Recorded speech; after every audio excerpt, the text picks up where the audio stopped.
discuss issues about this thing called life. What does it take to give care to a differently abled person in the household? In this episode, we will have two ladies who will be talking about their experiences. One is a single mother to a young man who is diagnosed with autism, and the other is a big sister, an ate, to a young lady diagnosed with Down syndrome. Welcome to Buhay Parang Life, Marite Panopio and Jenny Lejano. Magandang araw sa inyong dalawa, Marite and Jenny. Magandang araw! Magandang araw, Rita. Thank you. Thank you for accepting our invitation to talk about your experience. Kasi alam natin na whatever you have right now, meron mga tao no, na nakakaranas ng ganyan, na nag-aalaga sa bahay nila na may special needs, differently abled, may autism or Down syndrome. Okay now, so first question for Marite and Jen. Ikwento nyo sa amin, give us the circumstances around the birth of your son, third, Marite, and of your sister, Karen, Jen. Marite, sige, go first. Okay. Third, I got third when I was 30 years old. I was working full-time. And had to resign then because I was doing training and I was doing values orientation training. So sabi ko, parang hindi siya, because I'm a single mother nga, hindi siya bagay, ganon. So I had to resign but I was very lucky because I had a very supportive family. Of course, syempre at the start, medyo na-hurt sila. I was 30, I was supposed to be a mature person. And pregnant ka muna. Oo. Nasaktan sila na nabukit sila. Okay. Correct. Oo. Although at the start, mahirap intindihin yon, pero syempre, ang galing talaga ng family ko. Both mother side and father side, they were very, very supportive. And they were talking to me and they were extending their help, ganon. But at the end of the day, ako pa rin yung nagde-decide as to what to do. Yun. Ikaw pa. So it was oo, ako pa rin. What about you, Jen? Si Karen. Pang-ilan ba si Karen sa inyo, Jen? Bunso? Ilan pa kayong magkakapatid? 6. 6. So pang-anim siya. Anong circumstances around her birth? Ang alam ko na, my mom was in her 40s, early 40s, when she was pregnant with Karen. So I was ate na. I can't remember if I was grade school or pa high school na yata ako na yung mga age na ganon. And I Ilan remember... ang age gap niyo ni Karen? More than 10.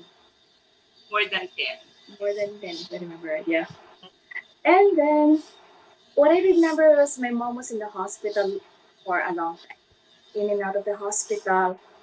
And then, nag-threatened, early labor? Early labor. So, si Karen is, ano ba tawag dito? Premature baby ba siya? Umabot siya, nag-full term siya. Pero my mom was in the hospital for a long time. People ICU siya, gano'n. O even ICU. So, okay, so those were the pregnancies, no? Now, nung lumabas na, Marite, nung lumabas na si Third, and Jen, nung lumabas na si Karen, did you notice immediately that there was something different? O sinabi na ba agad ng doktor na medyo iba? Magkakaroon na special needs itong anak mo, itong kapatid mo? Marite, ano yung na-notice mo? O sinabi ba agad ng doktor? Third, because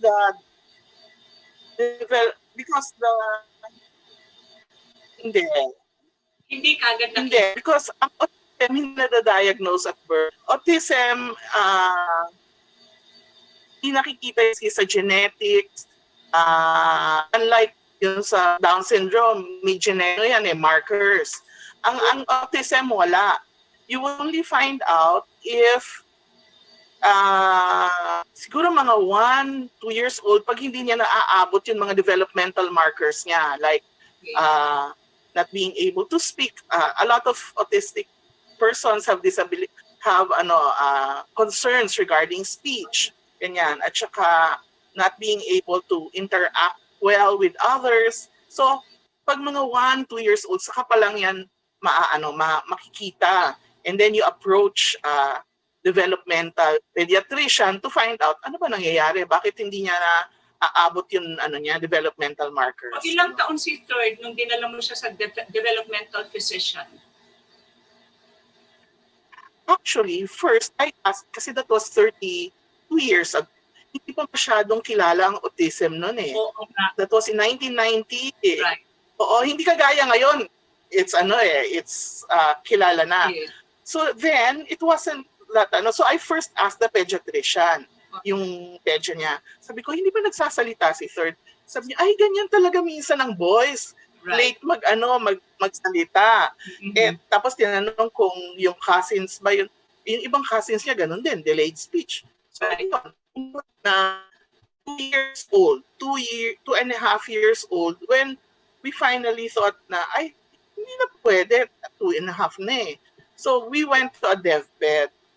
Okay, we went to a DevPed, actually 2 DevPeds. And then found na he had autism. So how did you feel when you found out about the condition of third? Syempre, devastated because when the DevPed said it was a lifelong disability, hindi siya nagagamot. But it can be managed.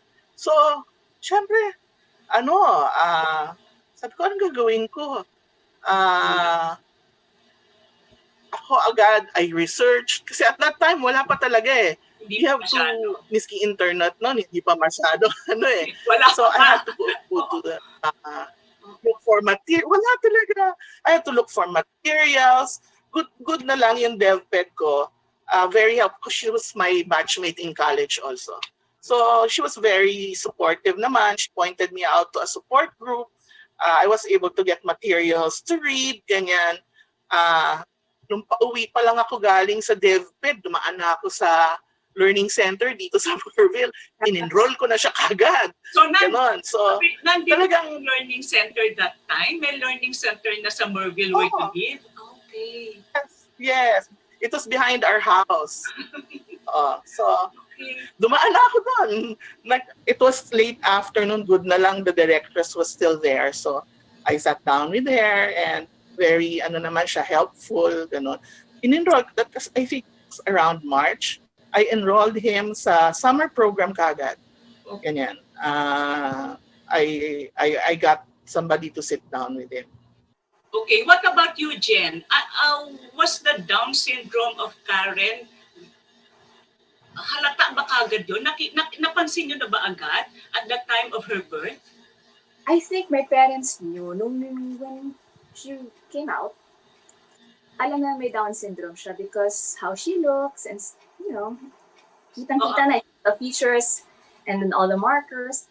But in my case, ilang taon lang ako noon. I didn't know. Pero nung inuwi nila si Karen, I was like thinking, Downs, her tongue was sticking out. And then itsura niya. And then she looked so fragile and so tiny. So, hindi ko alam if babies were really that fragile or... Kasi bata ka pa. Oo. So, I was like... And then, I remember we had, serious talk, family talk. Yeah. Oh. So, dad, mom, that's kami. So, my dad started telling us, what do you notice about her? All right. So, yung physical features and stuff. And then, that's a sign of Down syndrome. So, big words. I didn't know about it. And then, he told us, they were very open and transparent. Ang daming medical conditions, 2 years. So, we were told, 2 years. And then, you pray and hope for the best. Kasi ang daming comorbid conditions for Down syndrome. Physically. Yun. I cried a lot. And I'm still crying. For both of you, Marite and Jen, in-explain ba ng doctors kung bakit nagkaroon ng ganong condition? Like si Third, bakit siya naging autistic? Si Karen, bakit siya nagkaroon ng ganong... did you even ask, is there anybody in the family? Is this something genetic? Was this age-related? Like for example, sa case mo, Jen, your mom was like over 40 years old. No? Yeah. In-explain ba ng doctor sa inyo kung bakit ganito yung nangyari? Well, in my case, kasi up to now hindi pa definitive ang cause niya eh. To this day, they're doing a lot of research. Although meron trend na research na genetic, although hindi pa firm up yun, meron trend na research na galing sa chemical something, ganyan. Pero hindi pa rin firmed up yon. So, to this day, there is no defined cause pa. Marami pang pinag-aaralan sa autism. So, at that point, 30 years ago, 32 years ago, hindi masabi ng doktor kung bakit nagkaganon. Oo. What about So, go ahead, Marite, sorry. All she said was it was a lifelong disability. It's not something that can be cured, but it's something that can be managed. Yun. It can be managed. What about you, Jen? In-explain ba sa inyo ng doktor kung saan kaya nanggaling? Bakit nagkaroon ng Down syndrome yung kapatid mo? Well, during that time, sabi nila, pag, you're older, and then mas mataas ang risk. Pero yung mga studies din na hindi, maraming younger couples who have kids with Down syndrome then. So it's changing. So in parents' case, it just happened. It just happened. It's one of those things, not genetic. It happened. In some countries like the US and Canada, legal ang abortion, but also eugenic abortion is widely practiced. Di ba doon, pag habang buntis ang babae, chine-check nila for situations like this, for conditions like this, and the parents are given the option to abort the child. What do you think of this? Kung halimbawa, nangyari to when you are in the US, or kung halimbawa pwede ang eugenic abortion in the Philippines, would you have done that? Why or why not? Marite. Well, in the case of autism, hindi yan mangyayari kasi it's diagnosed after birth. There are no genetic markers that will right. Yes. Okay. There are no genetic markers that will show you habang buntis ka na a child has autism. As of this time, ha? So, but if ever pwede, yes. I don't think I will go for that. Kasi pag any pregnancy, any child, all children are gifts. 'Di ba? Yes. All children are gifts. Iba-iba lang ang gift na binibigay sa atin. And special yung binigay sa akin. Special. So, I don't think I would consider. What about you, Jen? For example, may testing na dito sa Pilipinas at that time. Would you have advised your mother to undergo a test? And if the condition was already diagnosed at that time, no, na nasa sinapupunan pa si Karen, would you have advised your mother to undergo abortion? It didn't even come out. Although somebody offered my mom na magpa-test ka just in case, diba? Because she was in her 40s and she knew that there's something a bit different with this pregnancy compared to the others. Talaga? Ano yung exact age niya at that time, your mom? I remember 40, early 40s. Early 40s. So may nag-advise. So what did she, may iba siyang nararamdaman? Yeah, para sabi niya mas maliit daw yung pregnancy, hindi daw ganun ka-active yung baby. Hindi active, okay. Sabi niya, no. Kasi during that time na, the way they test it could have been a bit intrusive din yata. And then makaka-risk din for the baby. So why expose the baby more? Risk, right? And then when I get the results, what? It's not gonna change the decision. So why expose pa to further, so it wasn't, and then, Okay. yeah, if, binigay, like what Tita Marita said, God gave you, it's a gift. It's a If it's gift. meant to be, it's meant to be. Di ba? Huwag mo papamunahan si Lord. Yun sa So akin. share with our viewers now your joys in taking care of God's special gift for you, for your family. Marite, ano yung mga joys mo having third and you are taking care of him as a single parent. But still, ang naririnig ko, he is a gift from God. So ano yung mga joys mo? Ay, ang dami. Madaming joys na binibigay si Sir. Well, for one, now how old is he? He's 32. For 32. other parents who have 32-year-old kids, wala na yan sa bahay. Earlier on pa, nasa barkada na yan, uh, they're about to get married already. But third remains to be a child. Ganon. He gives me so much joy. He teaches me a lot of joy for simple living. Kasi Yes. they learn the same way as the regular kids, only slower. So for parents with special children, ang saya-saya mo na pag natutong magsayaw, o ang saya-saya mo na if they are able to write their name. Ang saya-saya mo na pagka little things that we Yes. take for granted. Yes. You find joy in that when they achieve those things, ganon. What about you, Jen, with Karen? Ay, yeah, like Tita Marita, ang dami. Like, yung milestones din niya, as she had PT kasi as young as 6 months. Like, she had to be taught everything. To turn, to crawl, to sit.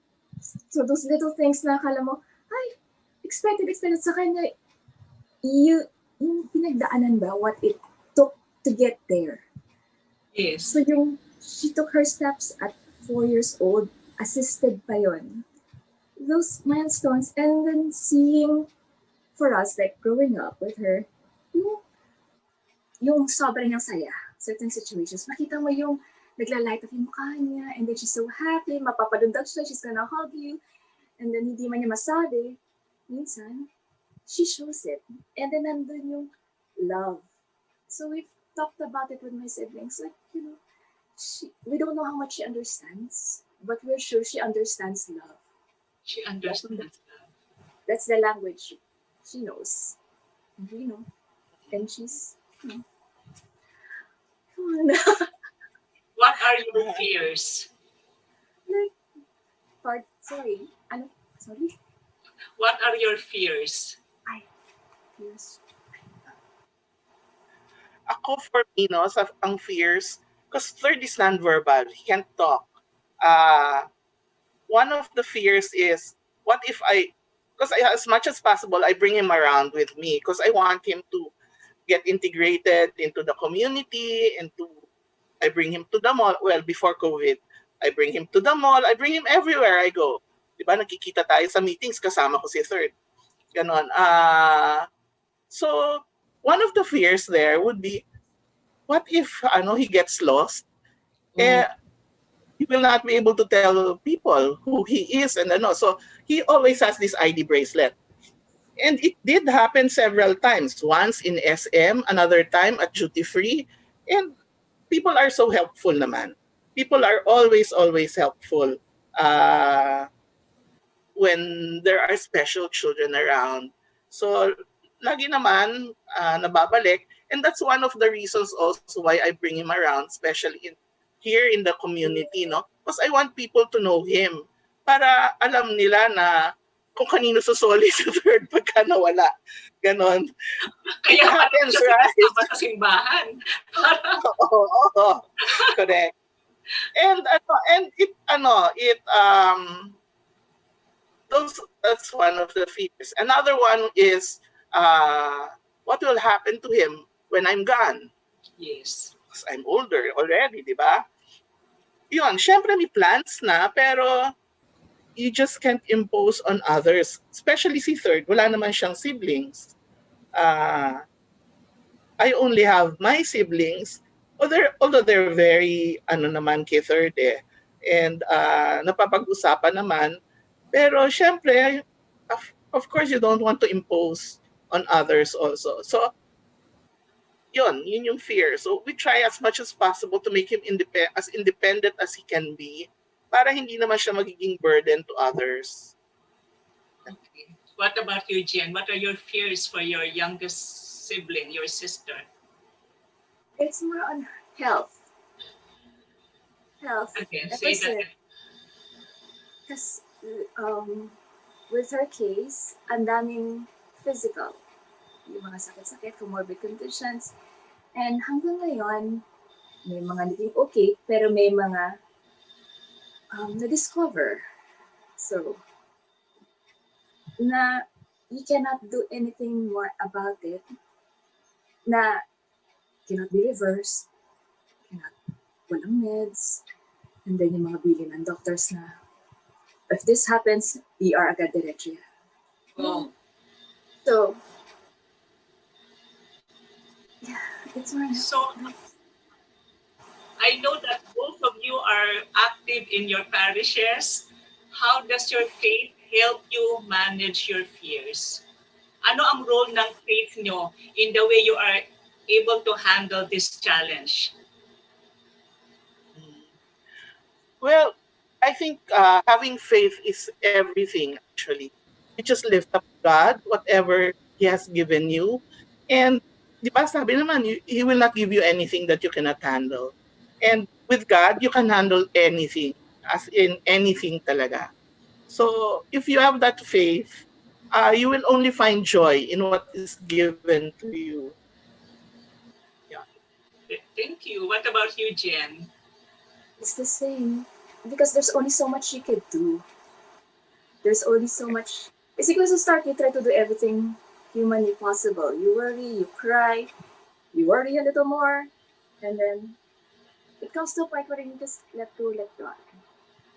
And then yun din ang natutunan ko from my mom. Having a faith that would move mountains.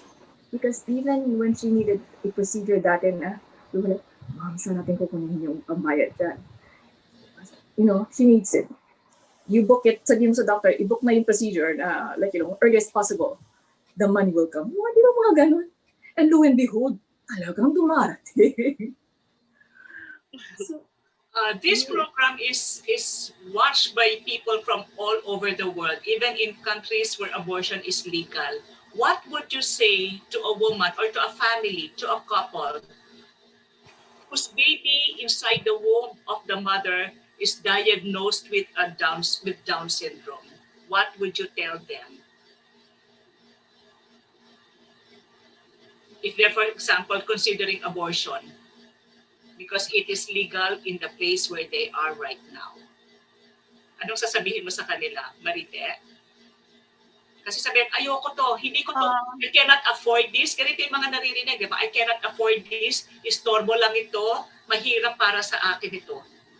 First of all, I would say that all those things are valid. Valid naman talaga yung worries na yon, na there's expense, there's ano. But then, at the end of the day, they just have to trust God that whatever these worries are, whatever the bother there will be, it will not be given to them. It's not going to be given to you if you cannot handle it. And like I said earlier, it's a special gift. It's something that you will find joy in later on. Uh, Different. It's a different kind of joy that you have when you have a special child. Oh, that is wonderful to hear. What about you, Jen?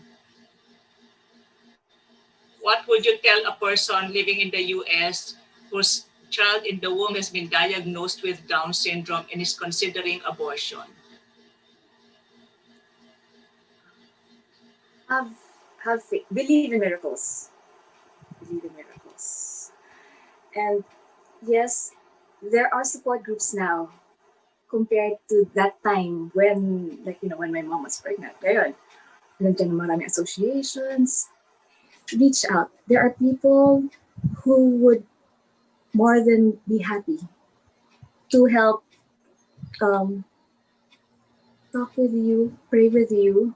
As Tita Marite said, na parang, valid, you have your worries, yes. You have your fears, yes. But it takes a special kind of family, a special kind of special parents to be able to have a special child and still keep the faith. Thank you to It's both of you. Any is a final message to our viewers?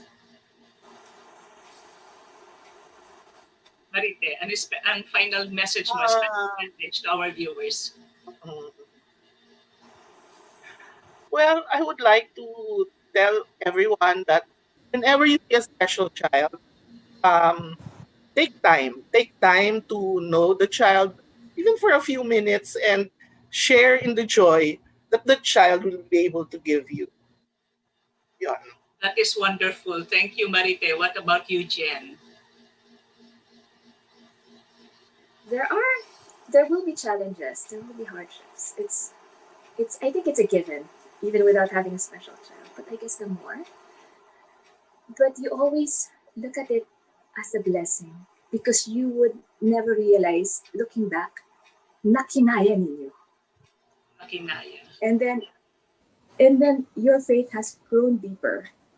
In my family's case, we learn to pray more. We learn to ask for more from the Lord.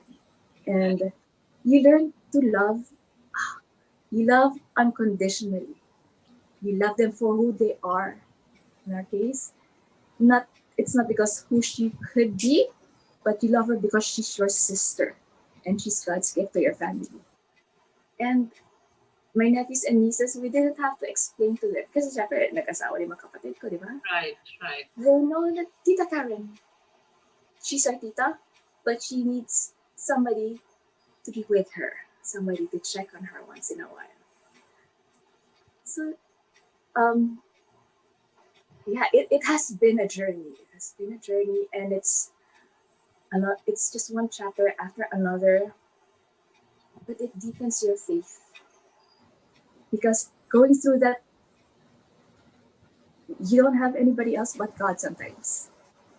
There's some things that there's a limit, humanly possible, medically possible. I mean, may hangganan yun eh. Yung faith kay Lord, tsaka yung, as Tita Marita said, hindi ka mapabayaan ni Lord. He's gonna give you something, but He will be there to make sure. You just have to keep the faith and believe. And I say amen to that. Thank you so much, Marite and Jen. I hope that with your sharing, the sharing of your joys and even your pains and your faith, we hope that we have inspired some people who has to take care of the special someone at home. Thank you so much, Marite and Jen. Thank you for Every having child, us. Mhm. Thank you for having us. thank you so much. Every child is a gift from God. A special child is a special gift from God. And we should look at them as God sent by God in order to increase our faith and to experience simple joys in life. This is Rita Diary reminding you today, haba-habaan po ang pasensya sapagkat ang buhay